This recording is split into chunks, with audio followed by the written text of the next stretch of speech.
ఈరోజు పొద్దున్నే లేచి బయట రాగానే మంచి వాసన వచ్చింది.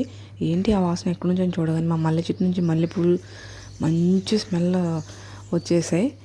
అయితే నిన్న ఈవినింగ్ ఆ మల్లెపూలు కోయడం మర్చిపోయాను. మళ్ళీ మొగ్గలు అవి మొత్తం విడిపోయి చక్కగా చెట్టు అంతా చూడడానికి కూడా చాలా బాగుంది. వైట్ కలర్లో స్మెల్ ఇప్పటికి కూడా బాగా వస్తుంది.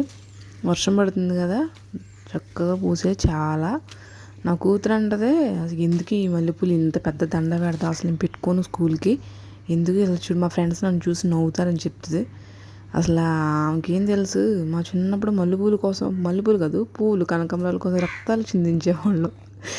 మా ఇంటి దగ్గర ఉన్నా సరే, మా ఊళ్ళో అందరి ఇంటి దగ్గర తిరిగి పండగ వస్తే చాలు పూలు అంటే బాగా పండగ ఎక్కువ పెట్టుకునేవాడిని. చూడు చక్కగా జడేసి పూలు పెడితే ఎంత అందంగా ఉంటారు పిల్లలు. ఎవరైనా ఈ రోజుల్లో ఫ్యాషన్ ఫ్యాషన్ అనుకుంటూ అసలు పూలు పెట్టుకోవడమే, బొట్టు పెట్టుకోవడమే మానేస్తున్నారు అంతే. ఏమైనా సరే ఆ రోజులే వేరు, అప్పటి రోజులే వేరు, ఆ మెమరీసే వేరు.